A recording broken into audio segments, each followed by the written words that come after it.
Hello everyone, my name is Akriti Raniar and welcome back to my channel.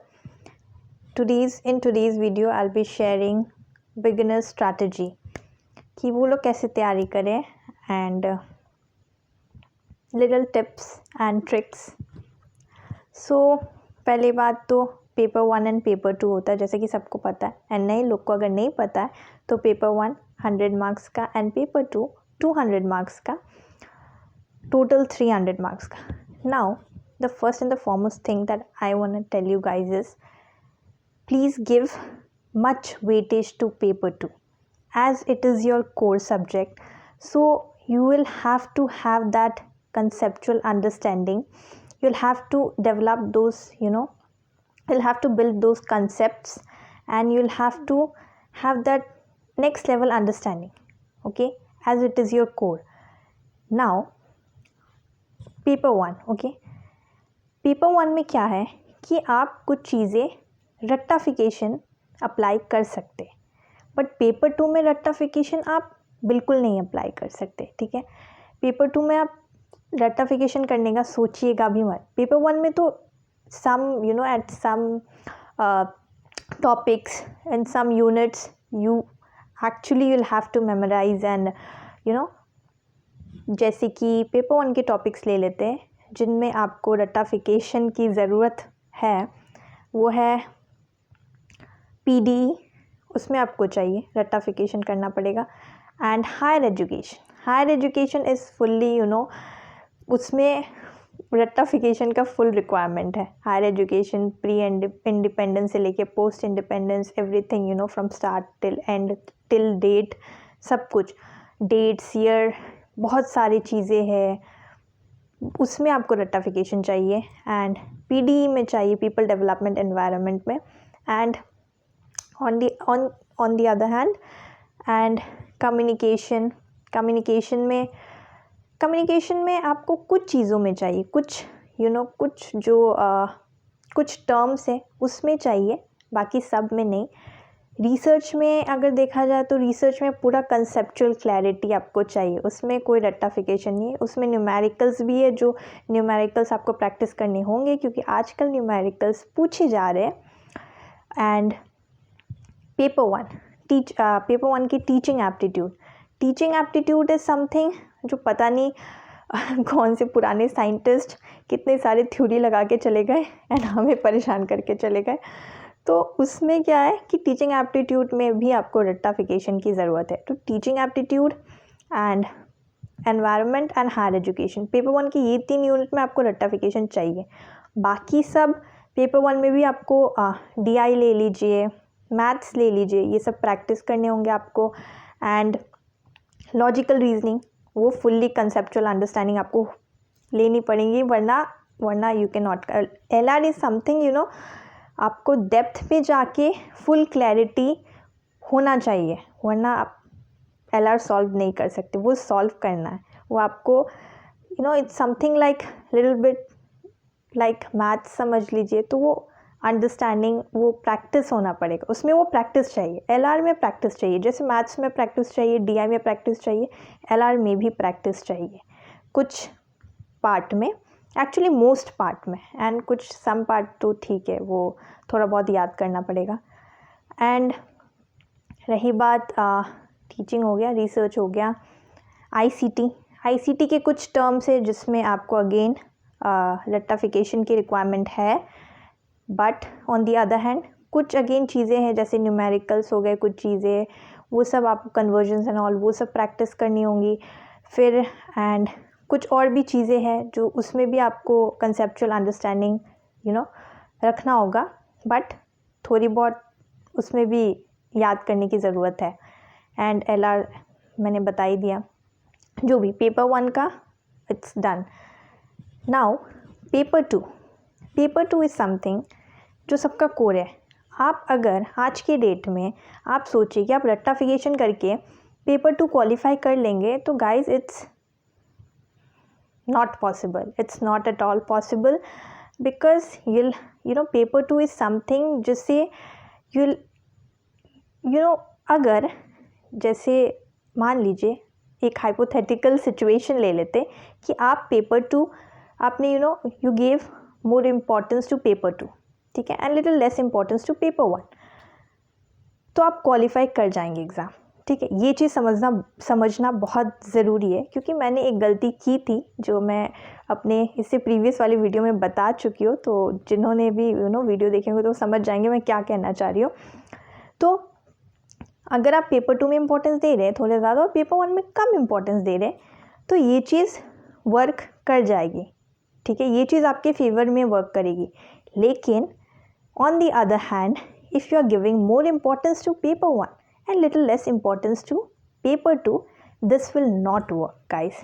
मतलब ये बिल्कुल नहीं work करेगा, ये तो रिस्क लीजिएगा ही मत। कितने सारे स्टूडेंट्स क्या करते हैं ना, पेपर 1 पे ज़्यादा फोकस करते हैं क्योंकि वो स्कोरिंग होता है। नो डाउट वो स्कोरिंग है, लेकिन ये ना एक समझने की चीज़ है कि अगर आप स्कोरिंग तो है, लेकिन अगर आप उस पर वो आप रिस्क खेल रहे, ठीक है, अब वो आप मतलब आप रिस्क ले रहे अपने साथ, खुद के साथ। तो अगर आप पेपर 1 पे दे रहे इंपॉर्टेंस जस्ट बिकॉज ऑफ वो स्कोरिंग है एंड पेपर 2 में कम दे रहे, तो वो चीज़ें वर्क नहीं करेगी। वो आपके लिए बहुत रिस्की है, बहुत ज़्यादा, वो एक्चुअली वर्क नहीं करेगी। लेकिन अगर पेपर 2 पे ज़्यादा दे रहे हैं, पेपर 1 पे कम दे रहे, तो वो चीज़ आपके फेवर में वर्क करेगी, ठीक है। एंड पेपर 2 का ये एक चीज़ है ना कि आपको हर चीज़ डेप्थ में वो क्लैरिटी लेनी होगी। मतलब you can not just do रट्टाफिकेशन इन पेपर 2। मान लीजिए आप पेपर 2 रट्टाफिकेशन करके क्वालिफाई कर भी लेते। पहली बात तो रट्टाफिकेशन करके पेपर 2 पॉसिबल ही नहीं क्वालिफाई करना, मतलब ये एग्ज़ाम तो पॉसिबल ही नहीं, क्योंकि सारा खेल पेपर 2 का होता है। No doubt paper 1 is scoring, but paper 2 का सबसे बड़ा रोल रहता है। तो अगर आप रट्टाफिकेशन करके ना हाइपोथेटिकल सिचुएशन में ले लेते कि चलो आपने क्वालिफाई कर भी लिया, तो कल को जाके आपको प्रॉब्लम होगी। कल को now after qualifying this examination you are eligible for assistant professor, research scholar, कल को प्रोफेसर बनेंगे।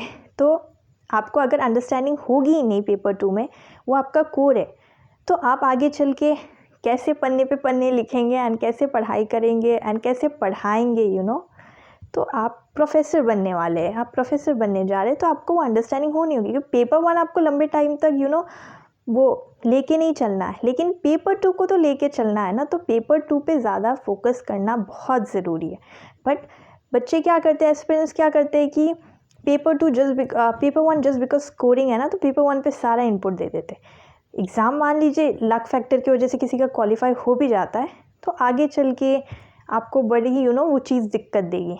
तो पेपर 2 आप अभी से सिर्फ ये सोच के मत पढ़िए कि हम इस एग्ज़ाम को क्वालिफाई करने के लिए आप पढ़ रहे, ये सोचिए कि फ्यूचर में वो आपको काम देगा, आपको पढ़ाना है। तो उस पर बहुत सारी चीज़ें होगी। अगर आप दोनों पे, अगर आपके पास इतना टाइम है कि दोनों पे आप जी जान लगा के मेहनत करके पढ़ रहे, तो अच्छी बात है। नो डाउट कि पेपर 1 आपको लंबे समय तक लेके नहीं चलना है, बट नॉलेज कभी वेस्ट नहीं जाती कहीं ना कहीं तो काम आ ही जाती है। नेवर नो कब कहाँ कैसे किस तरीके से काम आएगी। तो दोनों कर रहे बैलेंस वे में, तो वो तो सबसे अच्छी बात है। बट अगर किसी के पास टाइम कम है, या जैसे कि मैंने बताया कि बिगिनर स्ट्रैटेजी वीडियो बना रही हूँ मैं ये, तो अभी जैसे टाइम कम है, तो उनके लिए क्या है कि मान लीजिए for the sake of giving this examination they are just giving कि चलो देखते हैं मेरे बस का है या नहीं। लेकिन फिर भी अगर अभी भी आप पूरी जी जान लगा के दे रहे, तो मैं बोलूँगी अगर आप फर्स्ट टाइम दे रही है एग्ज़ाम, तो पेपर 2 को लेके चलिएगा, वो चीज़ आपके फेवर में वर्क कर सकती है, ठीक है। यू नेवर नो, थोड़ा लक फैक्टर काम कर जाए एंड फर्स्ट अटैम्प्ट में ही क्वालिफाई हो जाए, ठीक है। एंड रही बात, लेकिन पेपर 1 पे अगर आप ध्यान कर देंगे ना, क्योंकि सब कोई आपको यही बताएगा कि पेपर 1 इज़ वेरी स्कोरिंग यार, वेरी स्कोरिंग। पेपर 1 जी जान लगा दीजिए, पेपर 1 अच्छे से कीजिए, पेपर 1 काफ़ी स्कोरिंग है। स्कोरिंग तो है, बट खेल इस चीज़ का है ना कि NTA यू डोंट नो कि NTA कैसे क्वेश्चंस थ्रो करेंगे आपके ऊपर, तो आपको नहीं पता है। बट पेपर 2, अगर पेपर 2 आपका अच्छे से है ना, मतलब फुल क्लैरिटी है, फुल अंडरस्टैंडिंग है, डेप्थ में वो अच्छे से आपने कंसेप्ट्स को बिल्ड कर रखा है। एंड पेपर 2 सबसे पहले मैं एक चीज़ और आई थिंक शायद मैं बताना भूल गई, पेपर 2 के लिए आपको अपने अच्छे खासे इतने नोट्स बनाने होंगे, ठीक है। अगर आप सोचिए कि पेपर 2 जस्ट मैं वीडियोस देख के या 2-4 बुक्स या जो भी बुक्स आपने खरीदी हो, जितनी भी बुक्स खरीदो आप पढ़ के आप क्वालिफाई कर ले एग्ज़ाम, तो पॉसिबल नहीं है, क्योंकि मेन खेल पेपर 2 का है। And paper 2 as it is your core, आपको अपने प्रॉपर नोट्स बनाने होंगे हर एक टॉपिक का, वो हर एक सेपरेट टॉपिक आपने उठाया, उस पर आपने एक पैरा बनाया एंड उस पर कोई पैरा के फॉर्म में, कोई पॉइंटर्स के फॉर्म में, अब वो तो आपके ऊपर निर्भर करता है कि आप कैसे कंफर्टेबल है बनाने में, ठीक है। तो वो चीज़ आप करिए, क्योंकि पेपर 2 आप बिना नोट्स बनाए आपके लिए वो चीज़ वर्क नहीं करेगी। भले आप हज़ारों वीडियोस देख ले, हज़ारों बुक्स पढ़ ले, जब तक आप पेपर 2 के लिए अपने नोट्स नहीं बनाएंगे ना, नहीं होगा। आपको बहुत अच्छे से पेपर 1 के नोट्स नहीं मत बनाइए, चलेगा, बट पेपर 2 के notes banana it's very very important, क्योंकि सारा खेल पेपर 2 का होता है। पेपर 2 में क्या होता है ना कि क्वेश्चंस एनटीए ऐसे डालता है ना कि अगर आपको कंसेप्चुअल क्लैरिटी है तो कहीं ना कहीं से आप दिमाग लगा के जोड़ के करके आप करेक्ट कर लेंगे। पर paper 1 as it is set कि स्कोरिंग है, तो स्कोरिंग का मतलब या तो आता है या तो नहीं आता है बॉस, समझ रहे आप। या तो ठीक है, अरे यार मैंने ये पढ़ा है, ये तो मुझे आता है।